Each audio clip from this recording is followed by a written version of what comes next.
Hey, English learners! Welcome back to Smart English Talk, the place where learning English feels easy, fun, and totally real. No boring lessons here, just smart tips, real talk, and good vibes. I'm Emma, And I'm James. and today we're fixing something super common, those little mistakes that almost every English learner makes. Yep, you know those small errors that sneak into your sentences even when your grammar is actually great? Like saying discuss about or more better. Or my personal favorite, I didn't went. Oh, that one hurts my grammar soul every time. Same here. But hey, we've all been there. Even native speakers make slips sometimes. True, so don't stress. Today we'll go through some of the most common mistakes, why they happen, and how to fix them easily. Exactly. So grab your notebook or just listen carefully, because by the end of this episode, your English will sound way more natural. Let's start with one that we hear all the time. I didn't went. Oh, yes. Guys, this one's simple. After did, the verb should always be in its base form. So instead of saying I didn't went to school, say I didn't go to school. Right. The word did already shows the past tense, so the next verb stays simple. Think of it like this. Did equals past, so the verb doesn't need to change again. Easy fix, right? Super easy. And once you get it, you'll never say it wrong again. Okay, next one. Discuss about. Oh yes, that one's everywhere. People say, let's discuss about the plan. But the word discuss already means talk about, so you don't need about. Exactly. The correct way is, let's discuss the plan. Simple and clean.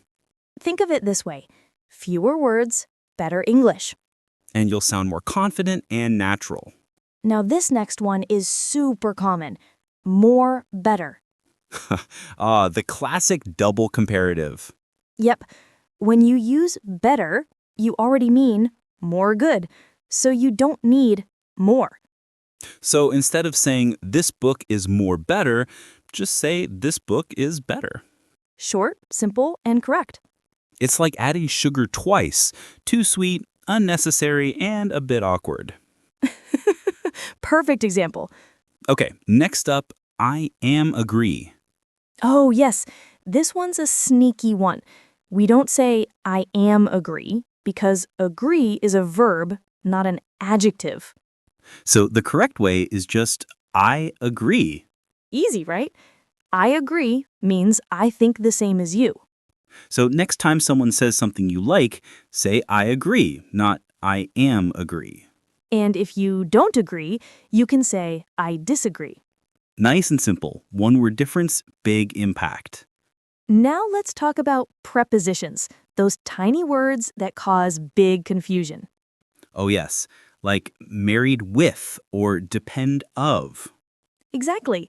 We say married to, not married with. And depend on, not depend of. So she's married to a doctor. Or it depends on the weather. Prepositions can be tricky, but if you listen to native speakers or watch English shows, you'll pick them up naturally. Totally. The more you hear them used correctly, the more natural they'll sound to you. You know what, James? I once said, I'm interesting, instead of I'm interested. Oh no, that changes the whole meaning. I know, it sounded like I was calling myself a fascinating person. Well, you are interesting, but that's not what you meant. True. So everyone listening, remember this. I'm interested means I want to know more. I'm interesting means I make people curious. That one's gold. I've heard so many learners mix that up. Okay, time for a quick recap. Let's see what you've learned today.